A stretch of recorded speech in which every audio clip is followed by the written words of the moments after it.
পূর্ণিমা এবং হোলির শুভেচ্ছা। আজ আমি এসেছি সোনারপুরে, সোনারপুরে দোল মেলা এসেছি। অসাধারণ একটা মেলা, 150 বছরের বেশি পুরনো এই মেলা। এখানে রাধাকৃষ্ণের মন্দির আছে, এখানে ভক্তরা ঠিক আছে মনস্কামনা পূরণ করছে। মন্দিরে ঢুকছি, খুব সুন্দর লাগছে মেলাটা। তোমার সামনে পুরো দোল মেলাটা ঘুরিয়ে দেখাবো। দেখো এখানে ময়ূরের পালক বিক্রি হচ্ছে, অসাধারণ লাগছে। ছেড়ে নতুন এসে লাইক শেয়ার সাবস্ক্রাইব করতে ভুলো না কেউ, ঠিক আছে। রাস্তার মাঝে প্রচুর দোকান এসেছে আর প্রচুর লোকের সমাগম এই দোল পূর্ণিমা উপলক্ষে মেলায় উপভোগ করতে এসেছে।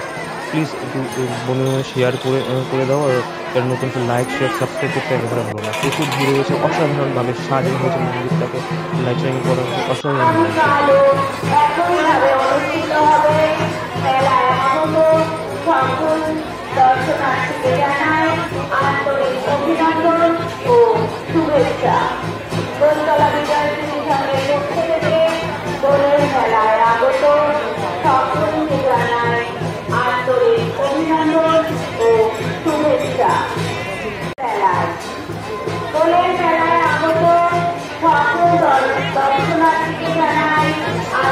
অভিনন্দন ও শুভেচ্ছা।